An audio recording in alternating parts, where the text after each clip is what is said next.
অতিরিক্ত গরমের কারণে 4টি সমস্যা হওয়ার সম্ভাবনা বেশি থাকে। 1 নম্বরে গাছের পাতা শুকিয়ে যেতে পারে অতিরিক্ত গরমের কারণে, রোদের কারণে। 2 নম্বরে গাছে ফুল আসলে ফুল ঝরে যেতে পারে। 3 নম্বরে গাছে ফল আসলে ফল ঝরে যেতে পারে অথবা গাছ স্ট্রোক করে মারা যেতে পারে। এই সমস্যাগুলো বেশি গরমের তাপমাত্রা এবং অতিরিক্ত রোদের ভিতরে গাছ থাকলে নিশ্চিত হতে পারে। সমস্যাগুলো থেকে রক্ষা পাওয়ার জন্য আপনি যে কাজগুলো করতে পারেন সেটা হলো, আপনি যদি ছাদ বাগানে গাছ লাগান তাহলে ছায়াযুক্ত জায়গা যদি ছাদের কর্নারে অথবা আশেপাশে থাকে সেখানে আপনার টবের গাছগুলো নিয়ে যেতে পারেন, তাহলে হয়তো রক্ষা পাওয়া যাবে। এছাড়াও যদি ছায়াযুক্ত জায়গা না থাকে আপনি উপরে তেরফল কিনতে পাওয়া যায় অথবা উপরে তাঁবু সিস্টেম করে দিতে পারেন যাতে গাছের রোদটা সরাসরি না পড়ে, সে ব্যবস্থা নিতে পারেন।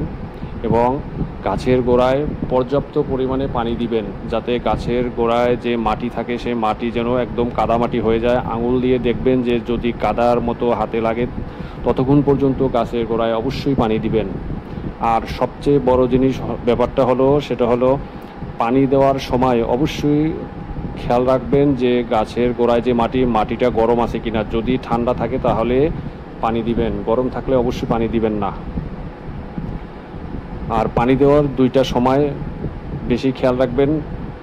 সকালে পানি দিলে সূর্য ওঠার আগে পানি দিবেন, আর বিকেলে যদি পানি দেন তাহলে সন্ধ্যার পরে। এই গরমে সবচেয়ে ভালো হবে সন্ধ্যার পরে পানি দিলে, তাহলে গাছের ক্ষতিগ্রস্ত হবে না। বিকেলে সূর্য ডোবার পরে যদি গাছের গোড়ায় পানি দেন ওই সময়তে গাছের গোড়ায় যে মাটি থাকে ওই মাটি অনেকটাই গরম থাকে, সহজে ঠান্ডা হয় না, ঠান্ডা হতে সময় লাগে। ওইটা চিন্তা করে তারপরে পানি দিবেন। মাটিতে অবশ্যই হাত দিয়ে দেখবেন যে মাটি গরম আছে না ঠান্ডা আছে, এটা অবশ্যই খেয়াল রাখবেন, তারপরে পানি দিবেন। আর মাটি সবসময় ঠান্ডা রাখার জন্য এবং মাটিটা ভিজিয়ে রাখার জন্য একটা পদক্ষেপ নিতে পারেন, সেটা হলো পাটের বস্তা। পাটের যে বস্তাগুলো প্রতিটা গাছের গোড়ায় একটা করে পাটের বস্তা দিয়ে দিতে পারেন বিছিয়ে, এবং ওই বস্তার উপরে পর্যাপ্ত পরিমাণে পানি দিবেন যাতে পাটের বস্তাটা ভিজে থাকে সব সময়ের জন্য। তাহলে আপনার গাছ খুব ভালো থাকবে, গাছ সহজে মারা যাওয়ার সম্ভাবনা থাকবে না, কারণ গাছের গোড়া ঠিক থাকলে আপনার পুরো গাছ ঠিক থাকবে। আর মাঝে মাঝে বিকেলের দিকে যখন পানি দিবেন গাছের উপরে পাতার উপরেও পানি দিবেন, তাহলে গাছ খুব ভালো থাকবে। ধন্যবাদ, সবাই ভালো থাকবেন।